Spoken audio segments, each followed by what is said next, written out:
So I was watching the X Zone TV channel last night when I was abducted by aliens, and they kept repeating to me over and over again, simultv.com, simultv.com. What's simultv.com? That's what I asked them. They had it written on the side of their UFO. How do you spell that? UFO. No, I mean simultv.com. simultv.com. simultv.com. Right. simultv.com. Interesting that you were abducted by aliens in a simultv.com UFO last night. Oh, yeah? Yeah. Now that you mention it, I remember now last night I was awakened from a deep sleep. My great-grandmother was standing there. She said she'd come from the hereafter to tell me about simultv.com. She even spelled it out for me. simultv.com, sonny boy. simultv.com. simultv.com, sonny boy. Wow. Yeah. Guys, you'll never guess what my psychic guru just told me. simultv.com. Exactly. Are you guys psychic too? Of course. We all know about simultv.com. simultv.com.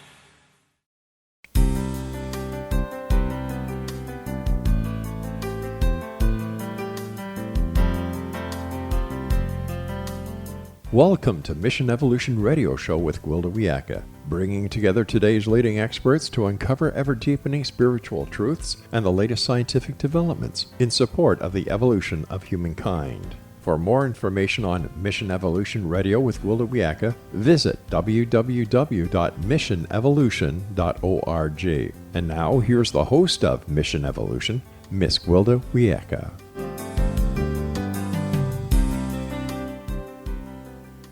Hello, dear friends, and welcome to Mission Evolution Radio Show, where we share innovative thoughts and explore deepening truth in the support of the path to unity and enlightenment. I'm your host, Gwilda Wiyaka. This hour, we'll be looking at innovative management for an evolving world. As we evolve into a more self-actuated, spiritually enlightened place, it's indeed time for childhood's end. Nowhere is this transition more needed than in the workplace. In times past, we've been much like children in relationship to our occupations. Do what you're told, don't think or act outside of the box, and Big Daddy, aka the corporation, will provide for you. Our energy was spent competing and undermining our brothers and sisters in order to win the biggest prize, largest bonus, or highest position. With the rapid acceleration now evident in our world, we all need to be on deck and in cooperation to keep up with the times. The old days of hierarchy and competition need to give way to a more cooperative, innovative structure whereby everyone can bring and blend their unique gifts to achieve a common goal. Yet, how do we get there from here? With us this hour to delve into the topic of evolving workplace is Brian Robertson. Brian is an experienced entrepreneur, organizational pioneer, and author of the book Holacracy, the new management system for a rapidly changing world. He's most well known for his work in developing Holacracy, a self-management practice for running purpose-driven, responsive companies. Its dynamic approach integrates the collective wisdom of individuals throughout an organization and empowers them to drive meaningful change. The result is dramatically increased transparency, accountability, innovation, and agility. His website, holacracy1.com. That's holacracy.com. Brian, thanks so much for joining us on Mission Evolution. Oh, thanks for having me. So why'd you first become interested in management systems? Well, I'm an entrepreneur, and before I started my first company, I worked in an aerospace company that won an award for being the best mid-sized company to work for in America. And I really didn't like working there. I thought, I've got a problem, right? If I don't like working at the best company to work for in the country. And, you know, the reason for that for me was I wanted to be able to bring my full self to the purpose we were serving. I wanted to be able to drive meaningful change for that purpose. And I kept running into things in the way. The bureaucracy, the politics, there's just so much that stops us from driving change in companies today. And so, you know, I just felt like there has to be a better way. And I started my own company just to create a laboratory to experiment. It seemed like, you know, I didn't know what the better way was, but I really wanted to gather a group of people all focused on evolving the way we work together. And that's what I did, and that's what got me interested. Did you have a background in management before that time? Just a little bit. My background at first was a software engineer, and I kind of went into the management ranks through that, and I saw how much even as a manager, I was limited by the systems around me. And then most of my management experience came from being a CEO in my own business and growing it and realizing it's really difficult. It's really difficult to build a purpose-driven organization that gives everyone a voice and stays kind of focused on a purpose and organized. And I just, I experimented. Well, it seems like in particularly in corporations and in the workplace, people bring their family issues from childhood and then project them onto the corporation itself. Have you noticed that? Oh, yeah. And that's what I noticed as a CEO. You become the target of everyone's father issues, right? Like Exactly. any projections right on your door. So what have you observed about the old ways of running companies that are really failing us now?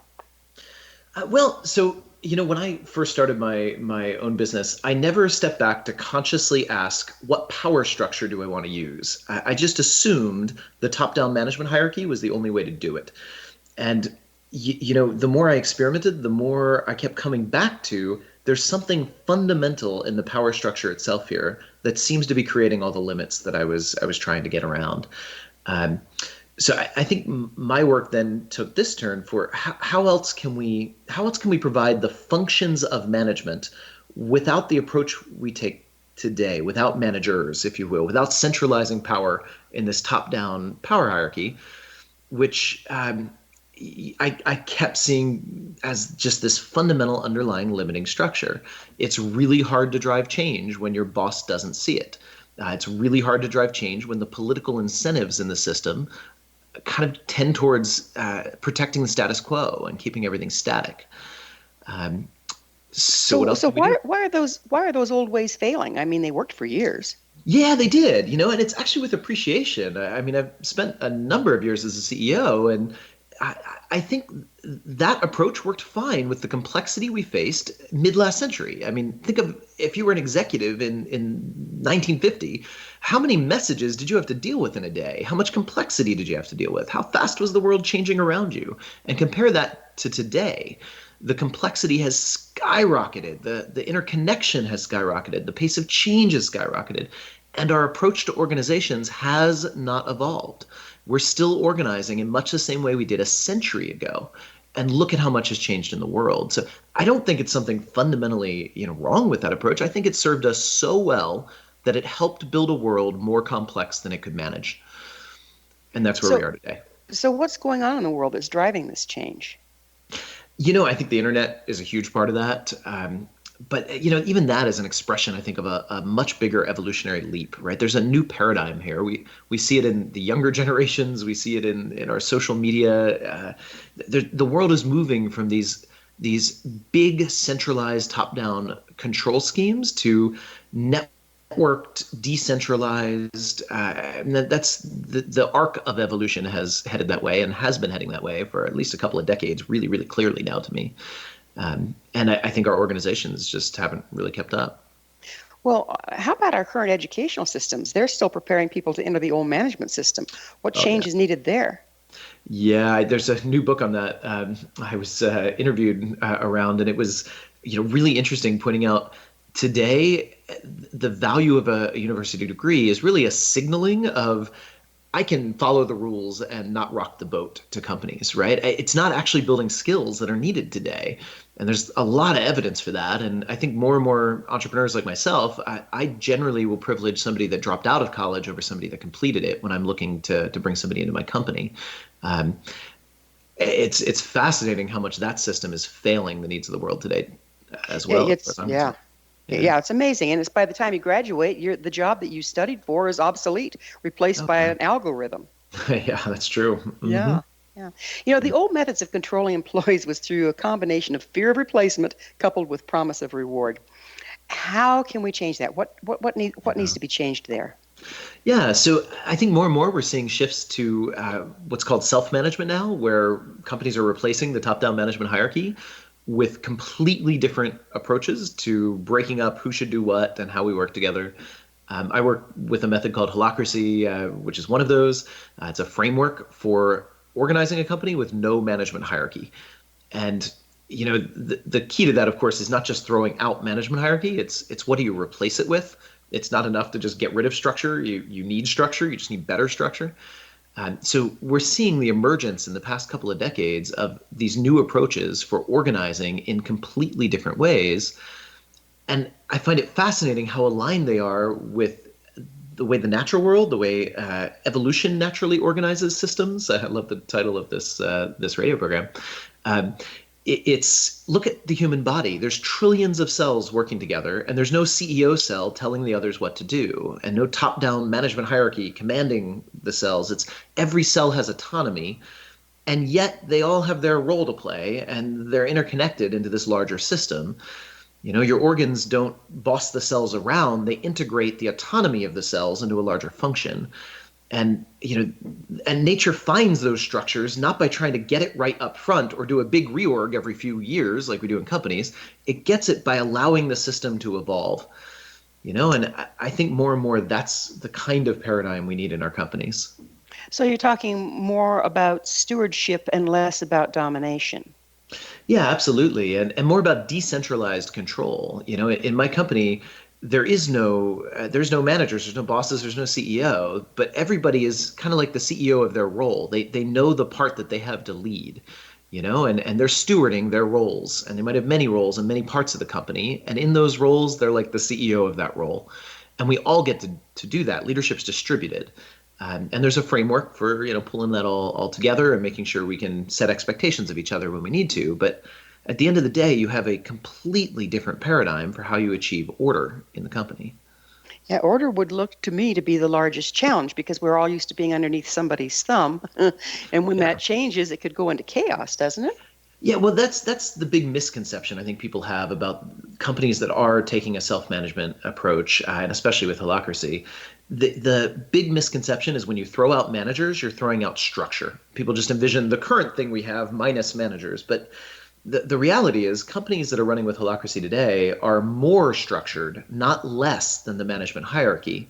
They just get to the structure differently. They get there through a process that everyone contributes to instead of resting on just one manager to heroically hold.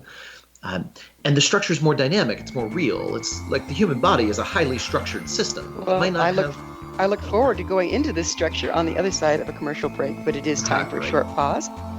Brian and I will be back after this break. You're listening to the Mission Evolution Radio Show, coming to you on the X-Zone Broadcast Network, www.xzbn.net.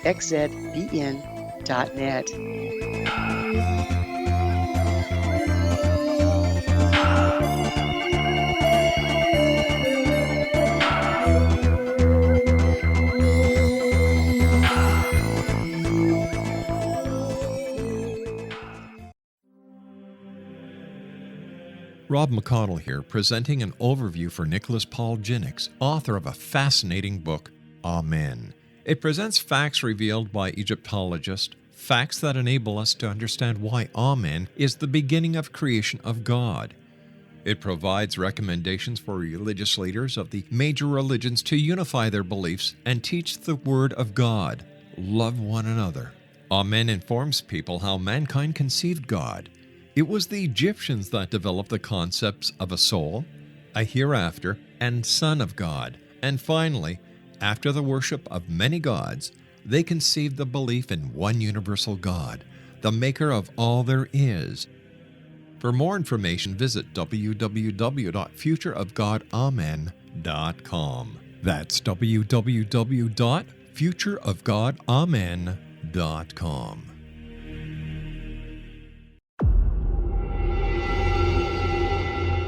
Whether you're a skeptic or a believer, join me, Rob McConnell, as together we'll investigate the world of the paranormal and the science of parapsychology here on the X-Zone Radio TV show on XZBN and the X-Zone TV channel on Simul TV. Since 1990, the X-Zone Radio TV show has been the place where people dare to believe and dare to be heard. Together, we'll investigate UFOs, aliens, ghosts, Bigfoot, psychic phenomena, lake monsters, conspiracy theories, government cover-ups, the truth embargo, alien abductions, ESP, haunted locations from around the world, and so much more. With over 28 years of broadcasting and more than 4,500 individual guests, the X-Zone is truly a place where fact is fiction and fiction is reality, as evidenced by the credibility, integrity, and professionalism of the guests that we bring to our international audience. If you have seen a UFO, had a close encounter, seen a ghost, Bigfoot, lake monster, or a story that you would like to share or have investigated, contact me, Rob McConnell, by sending me your email to xzone@xzoneradiotv.com, or you can call toll-free 1-800-610-7035, extension 143, and on Skype, X-Zone Radio TV. For more information on the X-Zone Radio TV show with yours truly, Rob McConnell, visit www.xzoneradiotv.com or www.xzonetvchannel.com or simultv.com and xzbn.net. Until next we meet here in the X-Zone from our broadcast center and studios in Hamilton, Ontario, Canada, always remember, X-Zone Nation, keep your eyes to the sky and your heart in the light.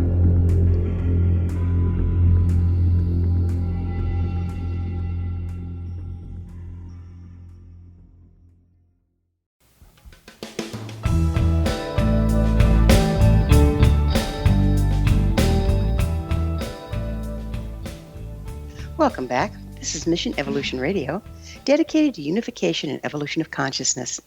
Remember, past episodes are available on our website, missionevolution.org. I'm your host, Gwilda Wiyaka, and our guest this hour is Brian Robertson. His website, holacracy1.com. Brian, we were just getting into how, when you change the structure of an organization, how do you maintain order and direction when you have a whole bunch of chiefs and not enough Indians, or vice versa? Yeah. Yeah. Let me tell a story that illustrates that. It's a true story from my company's past. We run this way, obviously. I fill our spokesperson role. So it's one of about 20 roles I fill, and I do a lot of public speaking. And I have another role I work with called casting agent. Casting agent books me for talks. And we had one case many years ago where our casting agent was getting really frustrated. She would negotiate with these conferences that were inviting me to speak, spend a lot of time building a relationship and navigating that, and then present me the opportunity, and I'd shoot it down at the end of the day. I'd say wrong market or not big enough or whatever. And so she felt kind of disempowered and frustrated. So what she did, though, we have a governance process on our team, and anyone filling a role in the team is invited, and every team is doing this. So she went into this governance meeting, and in that meeting, anyone can propose a change to any of the other roles or a new expectation on them. So she proposed a new expectation on me. She said, I want to be able to expect from your spokesperson role that you're publishing the criteria you use to decide if you're going to accept the conference invite or not. Because if I knew that criteria, I could assess myself up front and not waste my time with things that didn't fit. And it took about 2 minutes into that process for that new expectation to get added to my role. And then she could turn to me and say, so when do you think you're going to have that done for me by? Now, the interesting footnote to this story, she was our newest hire right out of college. And I'm the founder of the company and a seasoned CEO. And in what companies do you know where the newest hire right out of college in 2 minutes can add an expectation onto the founder and then turn to him and say, when will you have that done for me by? Right? And I love that story because it shows there is structure. There's clear expectations that are coming out of this process. We just don't get there by politicking to the manager to get them to define them. They come through a group process that everyone can contribute to that's based on the work and the purpose we're serving, not the politics and the status and the egos at play. Right. So how can you make that work without it turning into you spend more time negotiating everybody's latest, greatest idea than you do accomplishing your common goal? Yeah, so I think one of the keys that Holacracy does is that group process, we never use that to make specific decisions. We only use it to decide who's responsible for making which decisions and what do we expect from them along the way. So, for example, my company does a lot of trainings. We would never in a group meeting decide what city should we launch our next training in. We only use the governance process, the group process, to say what role is going to have the authority and the responsibility for choosing trainings, and what do we want to expect from them.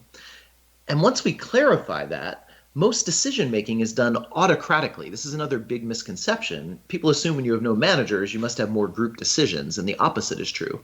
When you have no managers and you have a process to clarify who makes which decision, you end up with more autocratic decision than in a management hierarchy, not less. It's management hierarchy that tends to make decisions in big group meetings all the time. No wonder we're sensitive to that. Instead, when you just use the group process to clarify, you end up with everyone kind of freed to go lead their piece and make more autocratic decisions. So things move faster, not slower. So do you have any productive studies, studies on productivity in relationship to this new approach? Yeah, we're waiting for the first formal academic research. Harvard Business School has done 2 studies now. We're waiting for the results to be published. We have various anecdotal data collection from different companies that have done it. One of them that I just love was actually done in the Washington state government. There's a couple of governments now doing Holacracy. And one of them, they measured before and after adopting Holacracy, how many meeting minutes did you need to spend to get a clear decision or a clear action from someone else? That's and a good after one. 6 months of Holacracy, yeah, isn't it? I think we'd all like that one to go down, right? Mm-hmm. After 6 months of Holacracy, the reduction was over 90%. It was a 90-some% reduction in the number of meeting minutes you needed to get a clear action or decision from someone else, which I think that's pretty remarkable.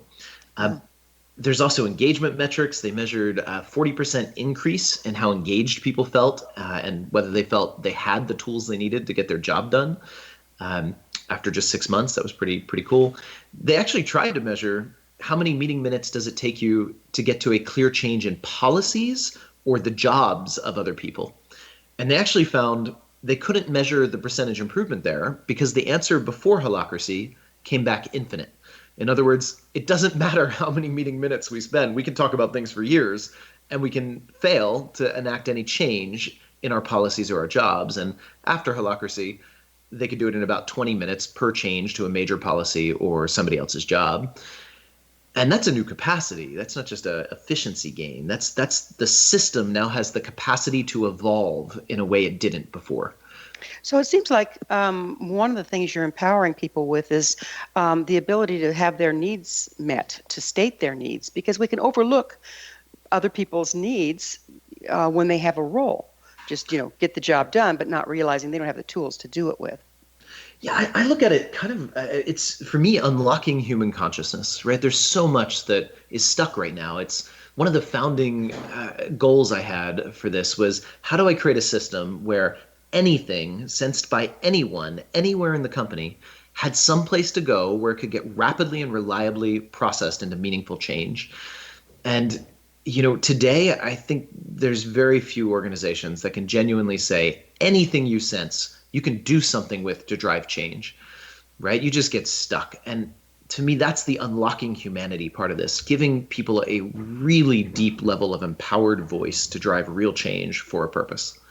What motivates people in the new management system you're talking about?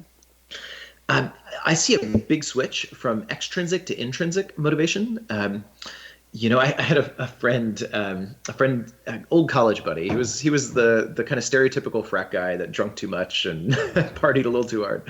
And when he first told me he had just gotten married and his wife was pregnant, I thought, oh no, poor kid, right? Who will motivate this guy to be a good father? He was a little bit of a party animal. But, he turned into this amazing father. And the shift, it came from within. He said, no one else is going to take care of these kids if I don't. It depends on me. They depend on me. And he just found this internal motivation that wasn't about any reward that was offered. It wasn't about anything external to him. It was his own sense of having real voice in something that mattered. And that's where I see companies adopting this, shifting to. It's not an external carrot and stick motivation system anymore. You just give people real responsibility and something to lead, some burden of leadership. And I'm constantly surprised how many people who may not be seeking that, they step up and they own it. And the motivation comes from within. Are there some people that just can't make that leap? I'm sure there are, of course, but I think it's so easy to assume we see a lot of people today that aren't doing that and assume it's something about them instead of something about the system they're in. I think the systems people are in today beat the motivation out of them. It makes it really hard.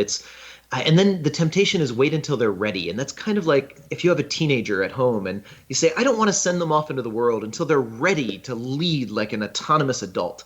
And if you wait for that, they're still living at home when they're 30, and you get ready for that level of autonomy and leadership by being thrust into a world that demands it of you. And I think that's true in organizations too. When we see people that look like they're not ready for that, one, I think maybe it's the system that's limiting them. And two, if you thrust them into that level of responsibility and leadership, I think a surprising number of them will step up and rise to the occasion, just like my old college frat buddy, right? So how can parents start to prepare their kids for this new paradigm? Because the hierarchy starts at home. Yeah, I mean, we grow up in these structures and we go to schools in these structures. I think the more parents can take an approach that honors the sovereignty of their children, honors their own autonomy, and tries to support them in their own learning journey instead of kind of top-down directing how they should grow and develop. I mean, it's not that they're preparing them. It's almost like they're providing the environment where their life conditions, the child's life conditions, can prepare them. The ultimate truth is there's nothing you can do directly as a parent. What you can do is create an environment where your child can learn and grow on their own, because that comes from within, not from the parents. Yeah, we've seen, like the Montessori schools really preparing children better for this kind of an approach than the standard ones. And, how much of that work then falls to you, because everybody's been conditioned in the other way? How much of that falls to you when you're trying to bring this way forward? Yeah, we end up doing a lot of work and some pretty deep level psychological change and support. I had one woman that worked at Zappos when they adopted Holacracy. She came up to me and said, after 6 months of practicing Holacracy, I've finally learned what my psychotherapist has been trying to teach me for years. And it was about this, like, taking complete responsibility for your life and not being codependent with others and people you work with. And that's pretty remarkable when the workplace can serve as a developmental vehicle for people's evolution of consciousness. I mean, that is really magic to me. And so I don't begrudge that work. I embrace it. I love being able to have that impact and do that work for people. Do you try to have psychological people on staff to help with the process? A lot of the Holacracy coaches in the world, we have a bunch in my company, and there's a whole network of them all over the world now. It's really interesting, the nature of that work. It is as much supporting people through kind of deep interior change as it is just teaching them the rules of a new process, right? Right. Yeah. Well, we're going to have to take another pause here, but Brian and I will return to our discussion on the other side of this commercial break. So you folks stay right there. This is the Mission Evolution Radio Show on the X-Zone Broadcast Network, www.xzbn.net.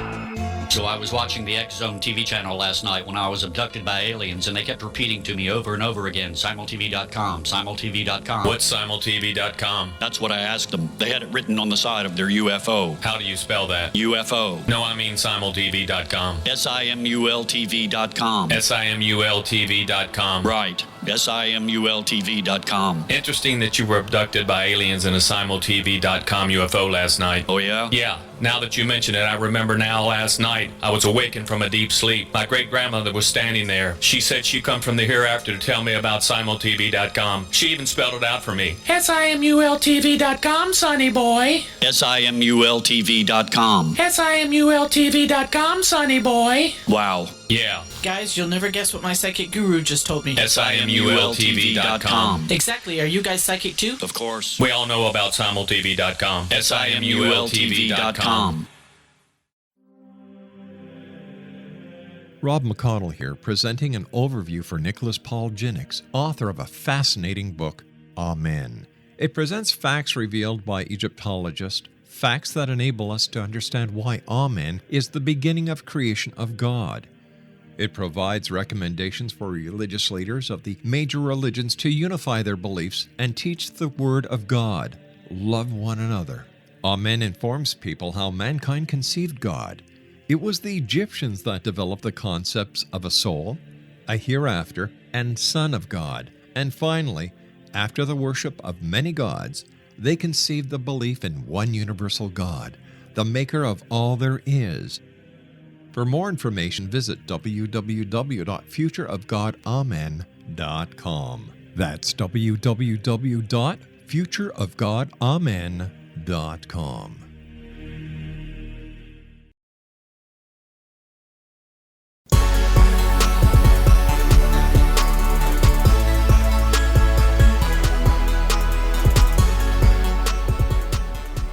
Welcome back. This is Mission Evolution Radio Show, www.missionevolution.org, bringing the latest tools and information to support the path to enlightenment.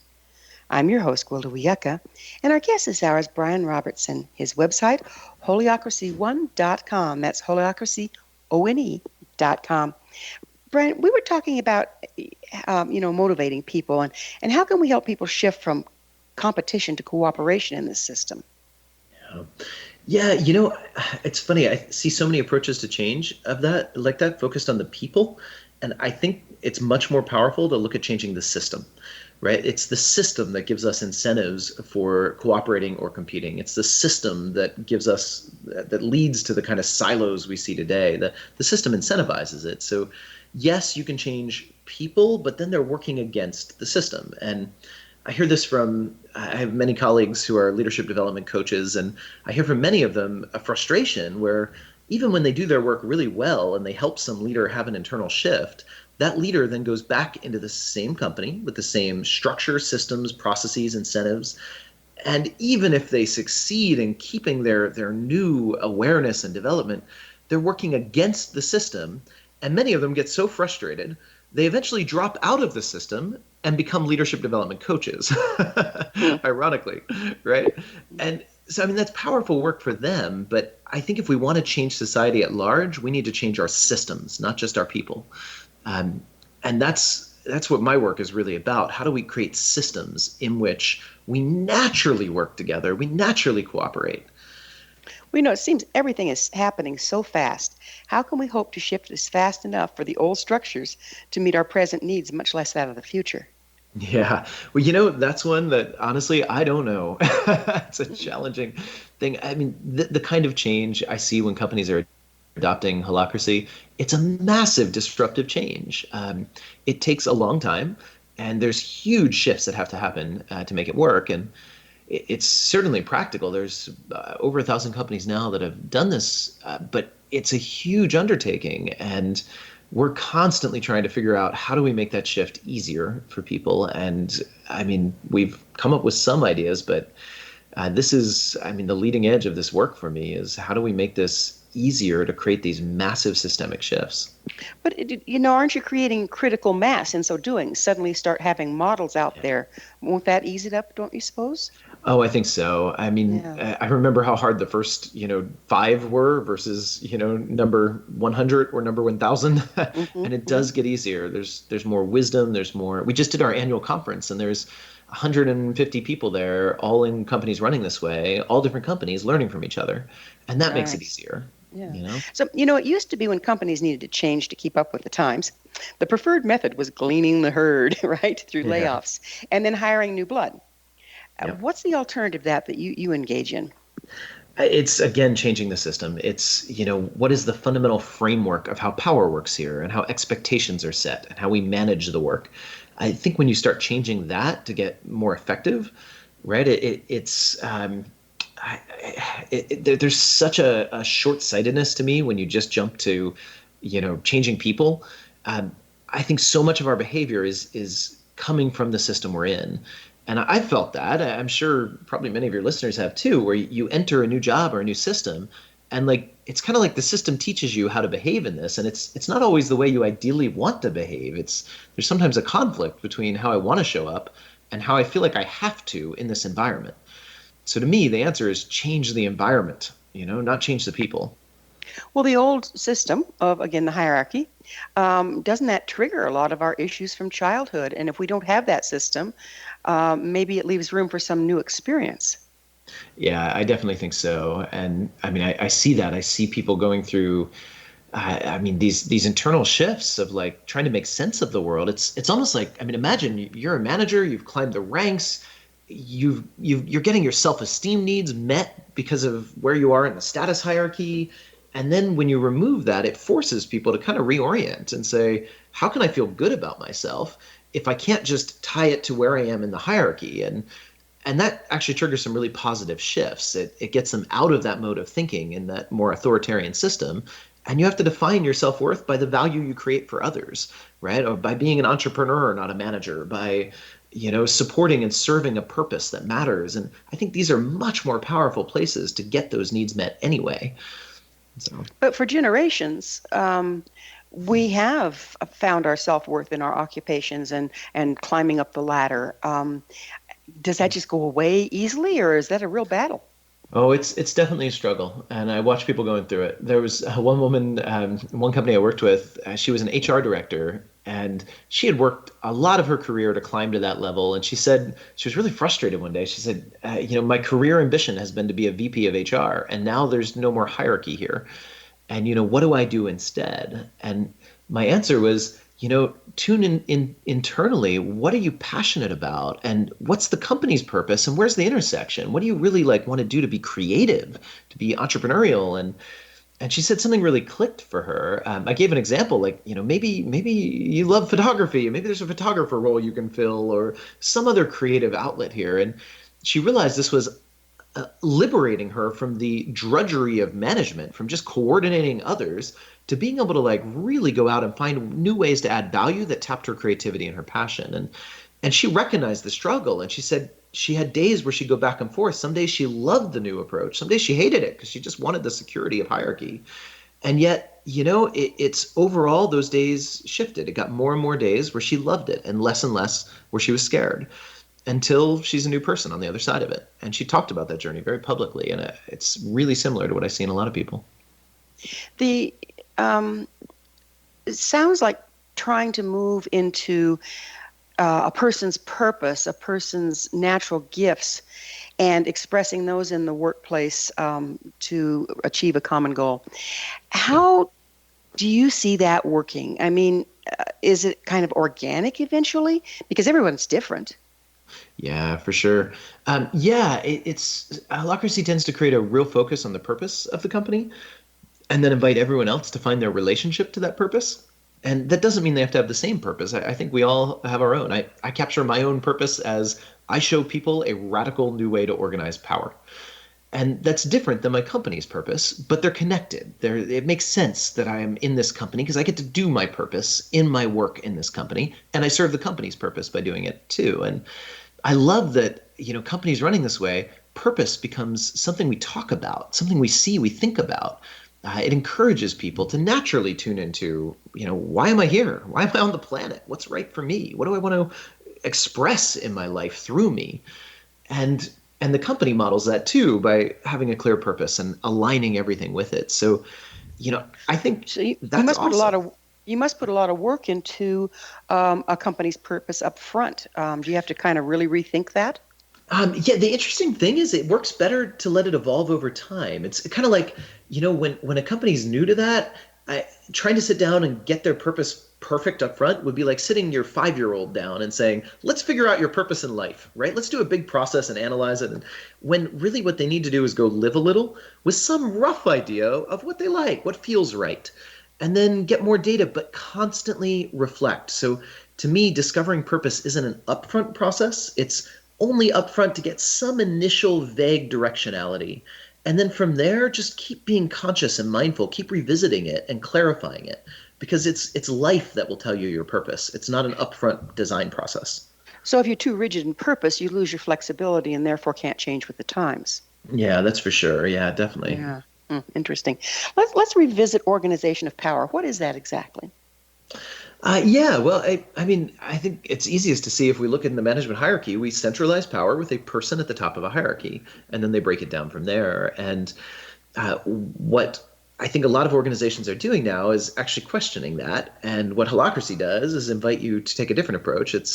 Holacracy gives you a constitution. It's the difference. You can think of it, instead of a king who is above the law having ultimate authority, it's a constitutional approach to organization where ultimate power lies not in a person at the top of a hierarchy, but in a process. And that process is codified in a constitution that invites everybody to show up and defines how we're going to divide out power, how we're going to decide who makes which decisions and who has what authority. And that constitution defines the governance process I mentioned. So, Brian, as I'm listening to you, it sounds to me like you're taking on something pretty large, as in the entire pyramidal structure of our society. Yeah, it's through organizations first, but I'm excited about what happens when people experience new ways of organizing power in their companies, when work becomes a practice ground for owning our own power. And instead of looking for those up the hierarchy to solve things for us and take care of us as if we're children, what happens when then those people who get that practice go out in society and stop paying attention to the political leaders or whoever wants us to trust them, and instead of looking to them to save us and solve things for us, we just start going and building the world we want, right? We take our own power and our own autonomy in our own hands, and we start going and creating the world we want directly. That's the world I want to live in. It's pretty ambitious. That's for sure. Yeah. So, there's safety in that hierarchy. We don't have to take responsibility for our own actions and the results thereof. Yeah. How are we going to get people to shift out of that? To some degree, it's kind of like that teenager leaving home, right? At some point, you just need to kind of kick them out. At some point, you remove the safety net to some degree. I mean, you still need safety. Safety is still important, but instead of getting the safety through a parent-like providing for and caretaking, instead, look what I think a healthy parent does. The support comes through, the safety comes through support, through if you want somebody that has got your back, cherishes you, you've got that. And I think the companies I see do that through the team and through the people. Mm-hmm. Well, we'll talk about teamwork on the other side of a commercial break. Brian and I will be back shortly, so don't you dare go away. You're listening to the Mission Evolution Radio Show on the X Zone Broadcast Network, www.xzbn.net.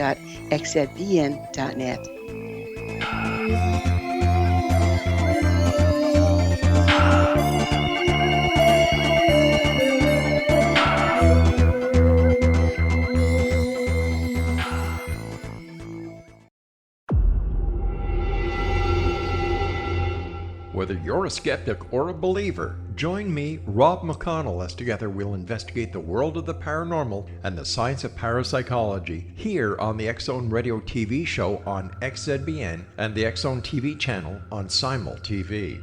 Since 1990, the X Zone Radio TV show has been the place where people dare to believe and dare to be heard. Together, we'll investigate UFOs, aliens, ghosts, Bigfoot, psychic phenomenon, lake monsters, conspiracy theories, government cover-ups, the truth embargo, alien abductions, ESP, haunted locations from around the world, and so much more. With over 28 years of broadcasting and more than 4,500 individual guests, the X Zone is truly a place where fact is fiction and fiction is reality, as evidenced by the credibility, integrity, and professionalism of the guests that we bring to our international audience. If you have seen a UFO, had a close encounter, seen a ghost, Bigfoot, lake monster, or a story that you would like to share or have investigated, contact me, Rob McConnell, by sending me your email to xzone@xzoneradiotv.com, or you can call toll-free 1-800-610-7035, extension 143, and on Skype, X Zone Radio TV. For more information on the X Zone Radio TV show with yours truly, Rob McConnell, visit www.xzoneradiotv.com or www.xzonetvchannel.com or simultv.com and xzbn.net. Until next we meet here in the X Zone from our broadcast center and studios in Hamilton, Ontario, Canada, always remember, X Zone Nation, keep your eyes to the sky and your heart in the light.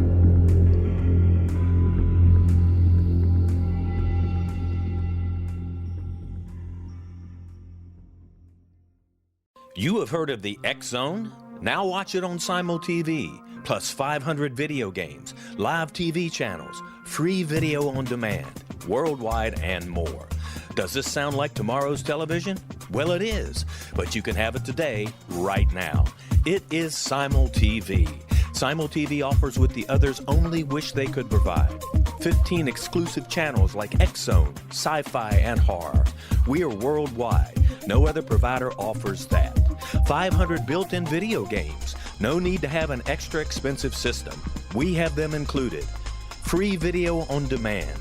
Live streaming events from around the world. Interactive online network, and much more. Tomorrow's TV today. Simul TV. Sound too good to be true? Well, it's not. You can have Simul TV today. Sign up at simultv.com. Do it today.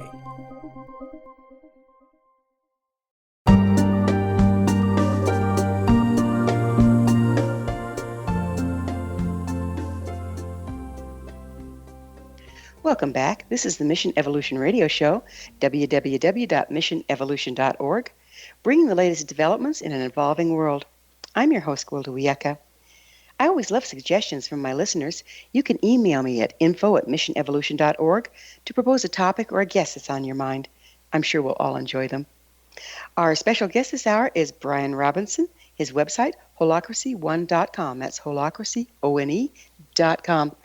Brian, there's another thing that comes to my mind is that our pay scale has been heretofore based on our hierarchy. So how does that change when you're implementing this kind of a structure? Yeah, so the basic system of Holacracy actually doesn't tell you how you should pay people. It doesn't tell you, in fact, how to do any major business process, hiring, firing, budgeting, whatever. What it does is give you a framework so that all of those can evolve based on what people are actually running into. So I can turn the question around. Have you ever run into some tension about the way your company pays people or hires or fires or budgets or whatever? And if so, do you have a clear pathway to help the company learn from whatever your tension is so it can evolve those systems rapidly?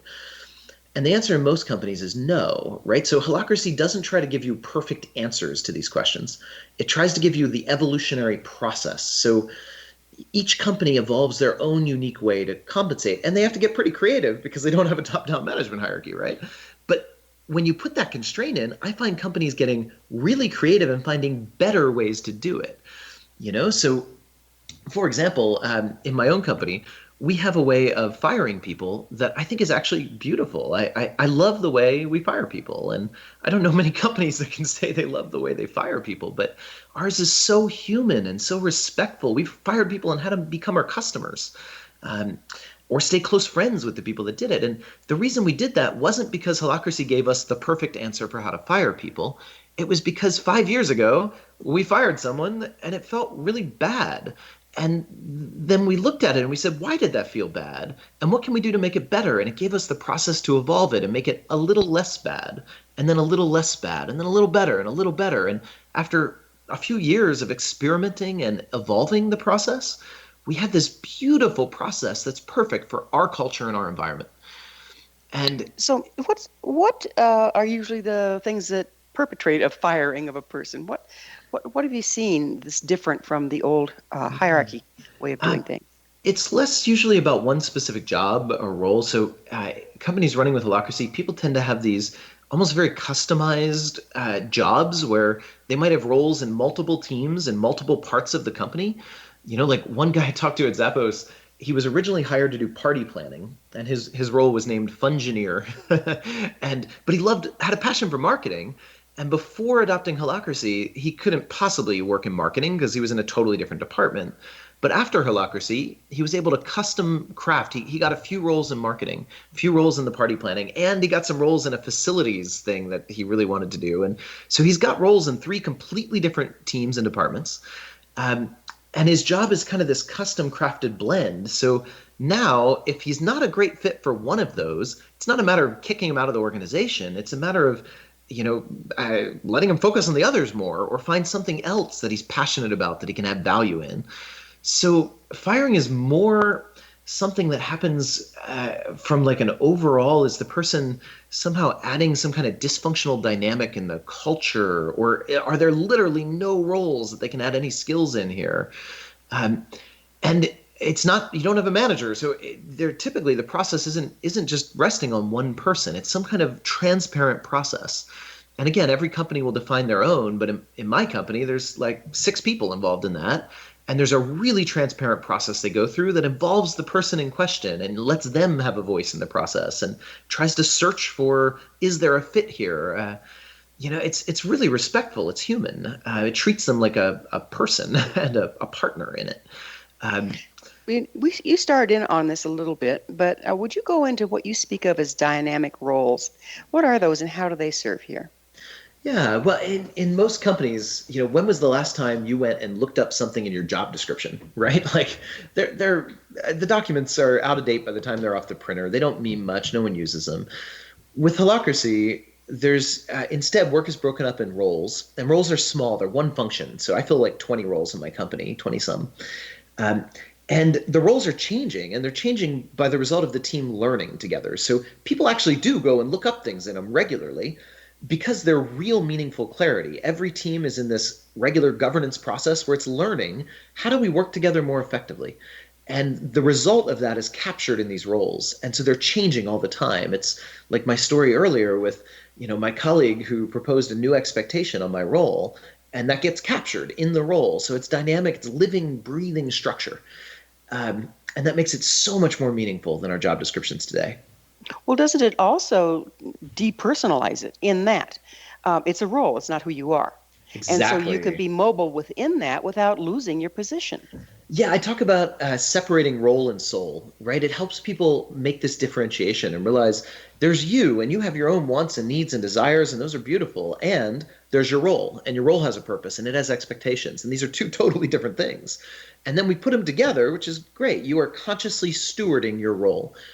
But there's a constant reminder of the difference. It's like being a parent. You don't use your kids as your property. They're not extensions of you, right? You are their steward for a while, but you're doing it for them, not for you. And Holacracy brings the same kind of focus. It invites all of us not to parent each other like the management hierarchy does, but instead to be co-parents of our roles.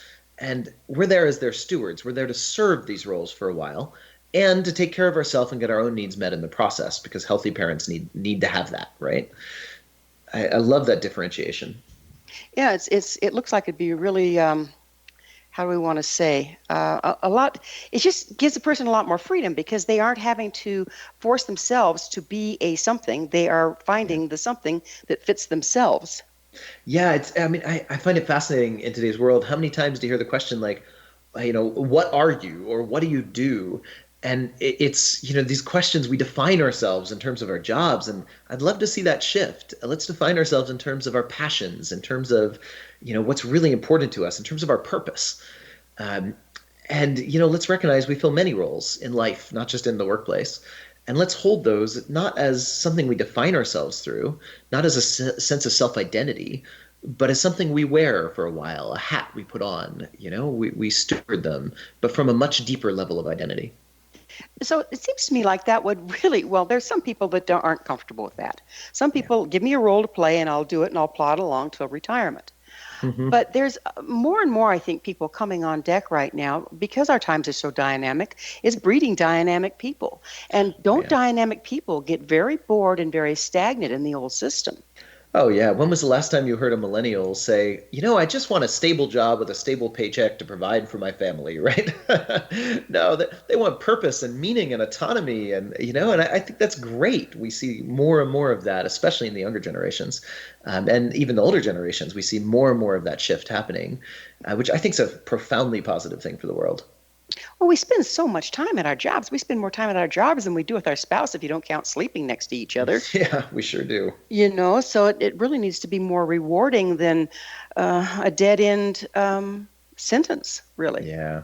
And that to me is why I'm so excited about the business world. And I mean, my interest is in societal transformation, and yet I think the business world is absolutely fundamentally key leverage for that. It's where we get people spending most of their time and energy, and it's where we can start shifting people's experience and opening their eyes to new ways of being.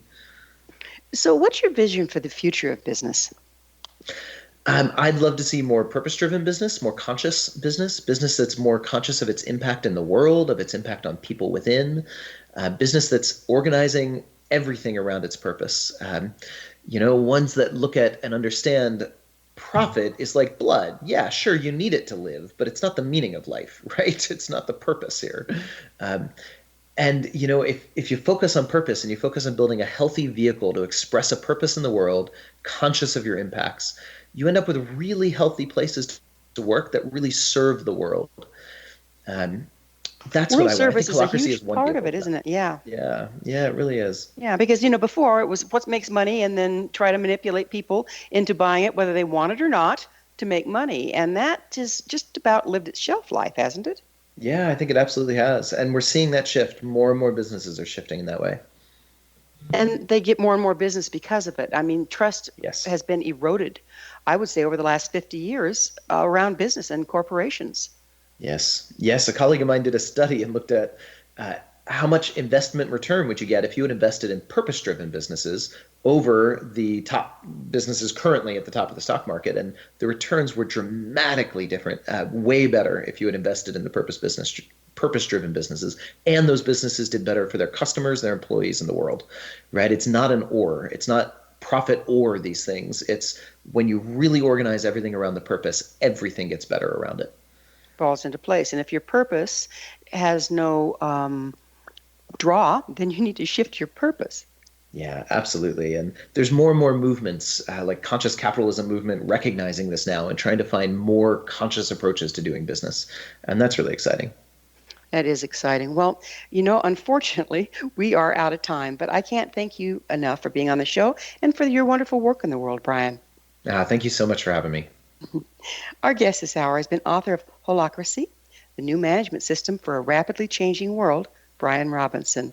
His website, holacracy1.com. That's holacracy, ONE.com. Remember to join our email family to stay abreast of all the exciting new things we have coming up at missionevolution.org. This has been Mission Evolution Radio Show with yours truly, Gwilda Wiyaka, on the X Zone Broadcast Network, www.xzbn.net. Join us next time as the mission continues to bring information, resources, and support to our evolving world.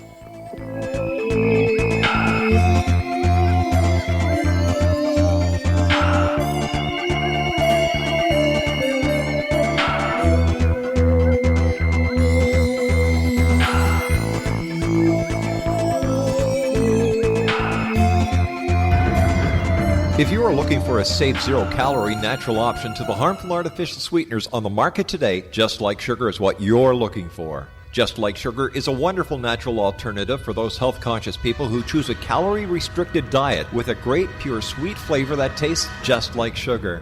Just Like Sugar is a great natural option for people suffering from diabetes and may be useful in restricted diet programs where standard sugars are not allowed and does not cause a laxative effect of some other sweeteners. Just Like Sugar comprises a perfect blend of chicory root fiber, natural calcium, natural vitamin C, and Just Like Sugar's sweetness comes from the natural flavors from the peel of the orange. Just Like Sugar is a natural alternative to harmful artificial sweeteners and will change the way that you believe all natural sweetener products taste. Just Like Sugar is available at your local Whole Foods markets, Wild Oats markets, Henry's, Sun Harvest, and many other fine natural food stores in the U.S., Canada, and worldwide.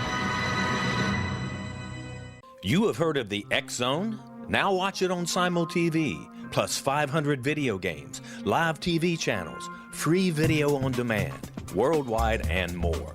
Does this sound like tomorrow's television? Well, it is, but you can have it today, right now.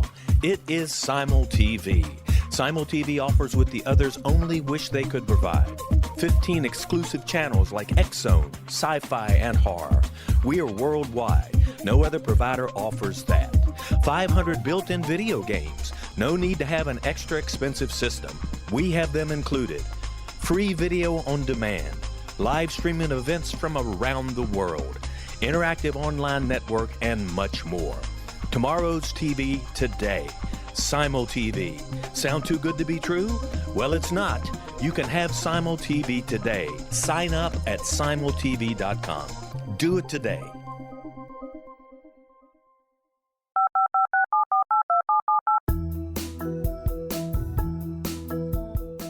Did you know that when you're on the road with limited data or Wi-Fi, you can still listen to the X Zone Radio Show with Rob McConnell, The Science of Magic with Gwilda Wiyaka, X-1, Dimension X, Space Patrol, and every minute of the X-Zone Broadcast Network by calling 213-401-0080, courtesy of Audio Now.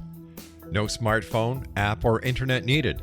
It saves your data plan, and it's free if you have unlimited minutes. Call 213-401-0080 to listen on any phone, anytime, anywhere. Remember 213-401-0080 for the best of the paranormal, parapsychology, and sci-fi radio programming anywhere, 24/7, 365.